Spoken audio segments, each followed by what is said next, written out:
Hello friends, welcome to my YouTube channel. So guys, मैं पहले clear कर देना चाहता हूं कि आज आप लोगों का एमपी पुलिस कांस्टेबल का कोई भी एग्ज़ाम नहीं है। ये वीडियो मैं उन बच्चों के लिए लाया हूं जिन बच्चों का 12 अगस्त से आने वाली शिफ्टों में एग्ज़ाम लगा हुआ है। तो वीडियो काफ़ी इंपॉर्टेंट है आप लोगों के लिए, तो इस वीडियो को पूरा ज़रूर देखिए। वीडियो अच्छा लगे तो प्लीज़ वीडियो को लाइक और शेयर ज़रूर करें। और जो भी हमारे नए बच्चे हैं, जिन बच्चों ने चैनल को सब्सक्राइब नहीं किया है, तो प्लीज़ चैनल को सब्सक्राइब करके नोटिफिकेशन बेल ऑन करना ना भूलें। तो चलिए वीडियो को स्टार्ट करते हैं। आज के सेशन में पहला क्वेश्चन, भूवैज्ञानिक संरचना की दृष्टि से प्राचीनतम चट्टानें हैं।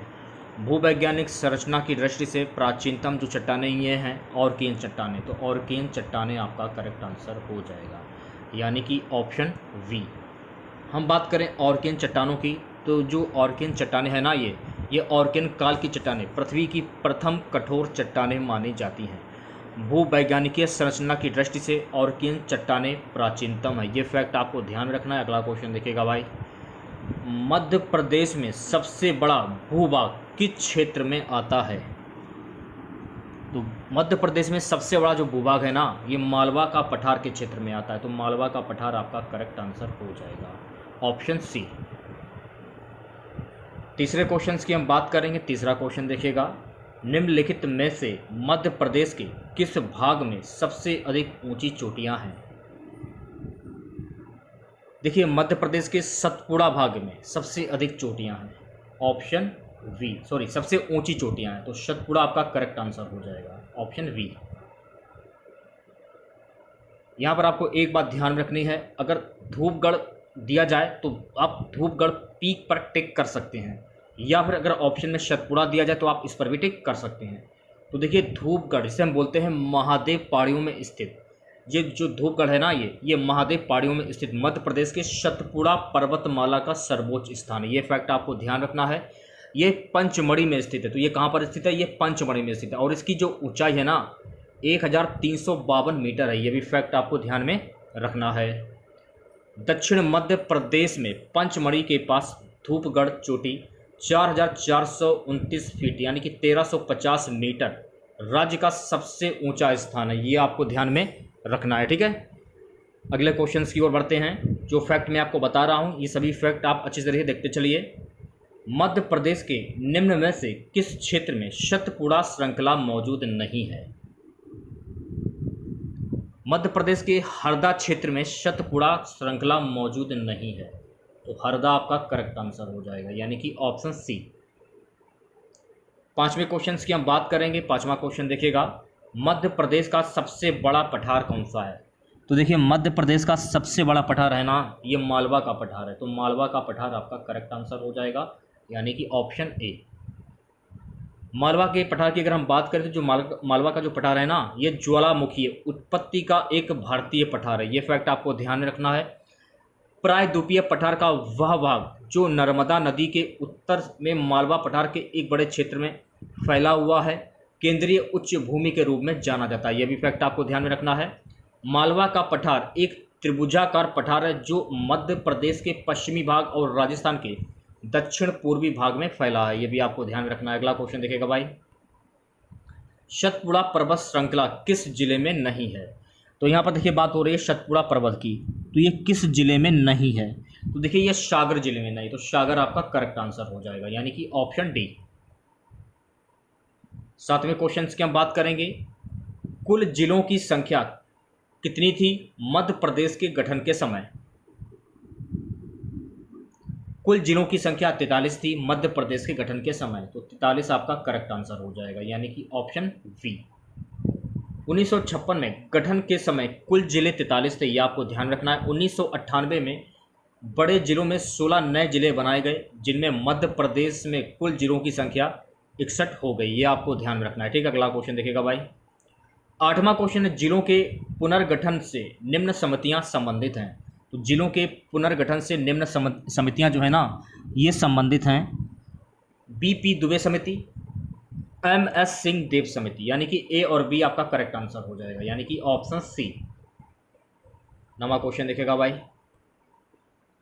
निम्नलिखित में से मध्य प्रदेश के किस जिले की सीमा उत्तर प्रदेश को स्पर्श नहीं करती है? मध्य प्रदेश के किस जिले की सीमा जो कि उत्तर प्रदेश को स्पर्श नहीं करती है? आंसर हो जाएगा श्योपुर। श्योपुर की जो सीमा है ना, ये उत्तर प्रदेश को स्पर्श नहीं करती है। यहाँ पर आपको एक बात ध्यान रखनी, जो श्योपुर है ना, ये उत्तर प्रदेश से स्पर्श नहीं करता, जबकि भिंड हुआ, सतना हुआ, शिवपुरी जिले जो ये उत्तर प्रदेश की सीमा को स्पर्श करते हैं। ये फैक्ट आपको ध्यान रखना है, ठीक। अगला क्वेश्चन देखिएगा 10वां। मध्य प्रदेश से कौन सी अक्षांश रेखा गुजरती है? तो देखिए मध्य प्रदेश से है ना कर्क रेखा अक्षांश रेखा गुजरती है, तो कर्क रेखा आपका करेक्ट आंसर हो जाएगा, यानी कि ऑप्शन सी। बात करें कर्क रेखा की, तो देखिए कर्क रेखा मध्य प्रदेश के सागर जिले से होकर गुजरती है। ये फैक्ट आपको ध्यान रखना है। कर्क रेखा पृथ्वी पर अक्षांश के समानांतर भूमध्य रेखा के 23.5 डिग्री उत्तर में है। ये आपको ध्यान रखना है। ये 8 भारतीय राज्यों से होकर गुजरती है। कौन कौन से हैं? गुजरात, राजस्थान, मध्य प्रदेश, छत्तीसगढ़, झारखंड, पश्चिम बंगाल, त्रिपुरा और मिजोरम। ये भी फैक्ट आपको ध्यान रखना है। अगला क्वेश्चन देखेगा भाई, कर्क रेखा मध्य प्रदेश के किस पठार को 2 भागों में विभाजित करती है? देखिए कर्क रेखा है ना, ये बुंदेलखंड का पठार को 2 भागों में विभाजित करती है, तो बुंदेलखंड का पठार आपका करेक्ट आंसर हो जाएगा, यानी कि ऑप्शन सी। 12वां क्वेश्चन देखेगा। 12वां क्वेश्चन हमारा है, मध्य प्रदेश राज्य का भौगोलिक क्षेत्रफल कितना है? परीक्षा की दृष्टि से काफ़ी इंपॉर्टेंट क्वेश्चन है। तो मध्य प्रदेश राज्य का भौगोलिक क्षेत्रफल है ना 3,08,252 वर्ग किलोमीटर है। ऑप्शन ए करेक्ट हो जाएगा। राज्य का कुल क्षेत्रफल 3,08,252, अन्य स्रोतों में 3,08,245 वर्ग किलोमीटर है, जो देश के कुल क्षेत्रफल का 9.38% है। मध्य प्रदेश पूर्व से पश्चिम तक 870 किलोमीटर क्षेत्र में फैला हुआ है तथा उत्तर से दक्षिण तक 605 किलोमीटर क्षेत्र में फैला हुआ है। यह भी आपको फैक्ट ध्यान रखना है। मध्य प्रदेश है ना, ये मध्य प्रदेश भारत के 9.38% भौगोलिक क्षेत्र का गठन करता है। ये आपको ध्यान रखना है। मध्य प्रदेश राज्य 1950 में बनाया गया था, जब मध्य प्रांत और बरार और मकराई और छत्तीसगढ़ की रियासतों को मिला दिया गया था। ये भी आपको ध्यान रखना है। और बाद में 1956 में मध्य भारत, विंध्य प्रदेश और भोपाल राज्यों का राज्य पुनर्गठन अधिनियम द्वारा मध्य प्रदेश में मिला दिया गया। यह भी फैक्ट आपको ध्यान रखना है। यह भारत का दूसरा सबसे बड़ा राज्य है भाई, यह भी आपको ध्यान रखना है।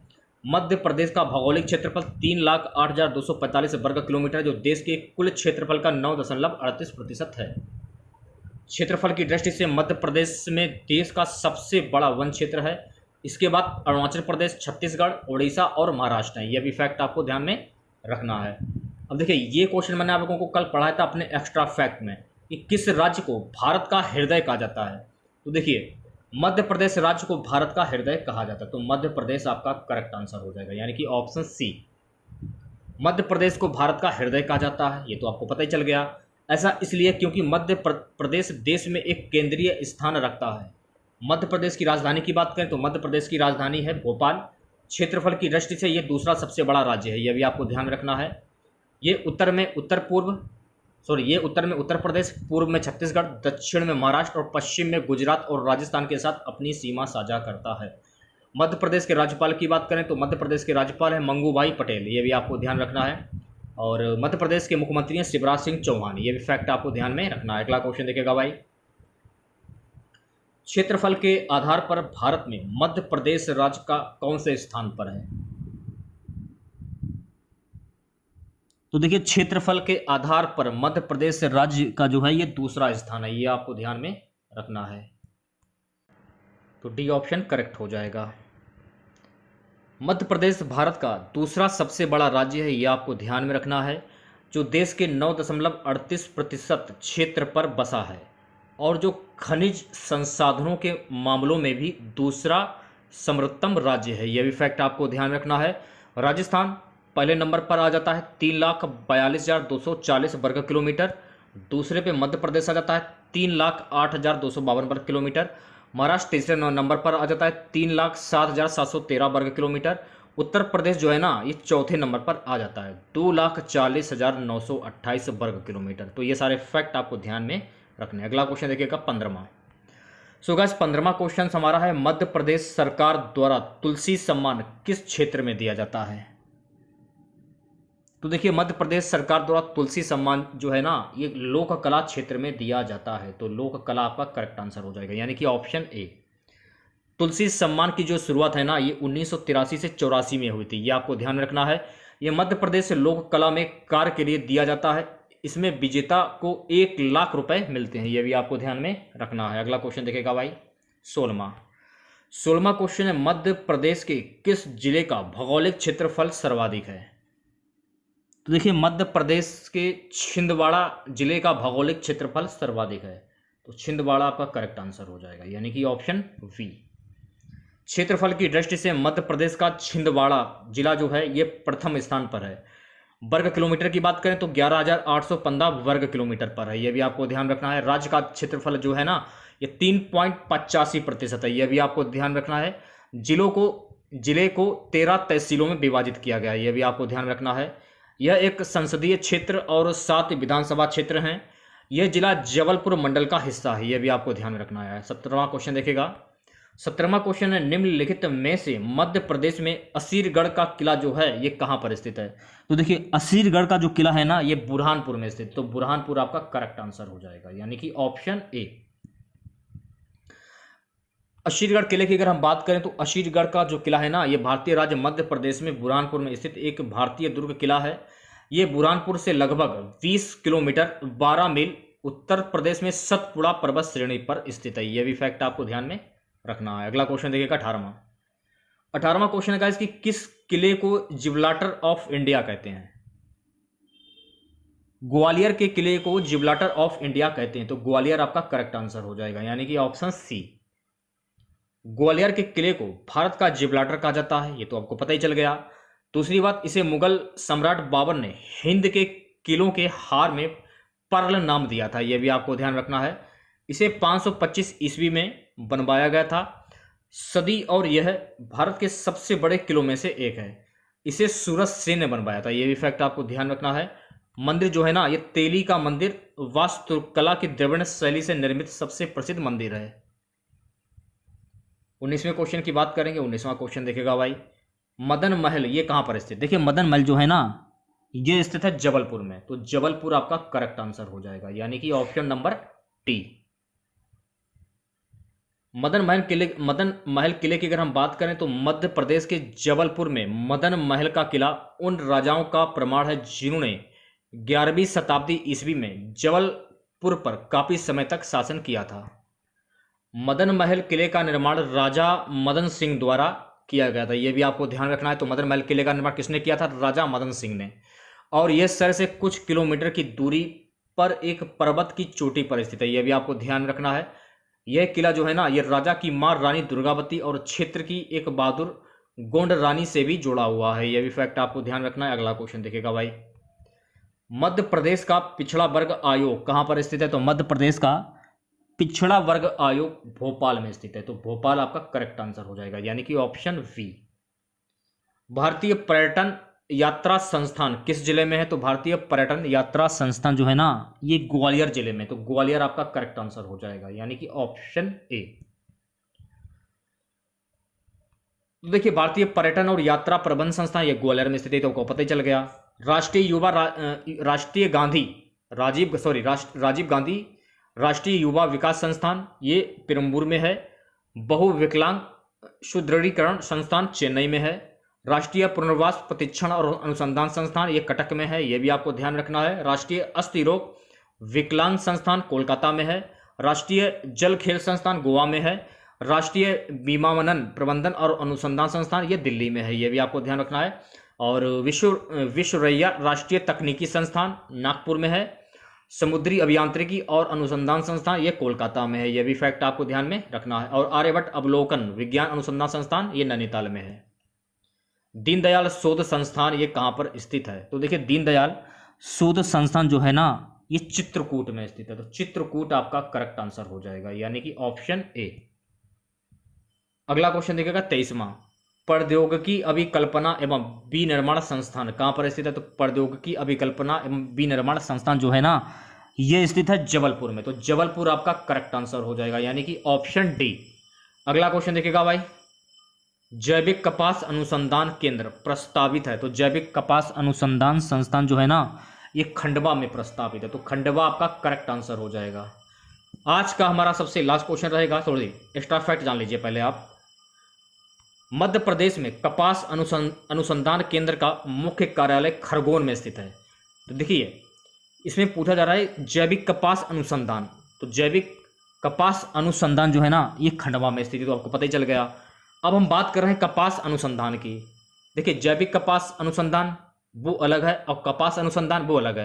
तो मध्य प्रदेश में कपास अनुसंधान केंद्र का मुख्य कार्यालय जो है ना ये खरगोन में स्थित है, तो आपको पता ही चल गया। खरगोन जिला मध्य प्रदेश के प्रमुख कपास उत्पादक जिलों में से एक है। कपास को सफेद सोना भी कहा जाता है, ये भी फैक्ट आपको ध्यान में रखना है। और इंदौर मध्य प्रदेश का सबसे बड़ा शहर है, ये भी आपको ध्यान रखना है। और झाबुआ अपनी काली कपास की मिट्टी के लिए प्रसिद्ध है, यह भी फैक्ट आपको ध्यान में रखना है। दूसरी बात, रतलाम को अफीम, तंबाकू और नमक के व्यापार के लिए भी जाना जाता है। और आज का हमारा सबसे लास्ट क्वेश्चन रहेगा, राष्ट्रीय विद्युत प्रतिक्षण संस्थान ये कहाँ प्रस्तावित है? तो राष्ट्रीय विद्युत प्रतिक्षण संस्थान जो है ना ये शिवपुरी में प्रस्तावित है, तो शिवपुरी आपका करेक्ट आंसर हो जाएगा, यानी कि ऑप्शन ए।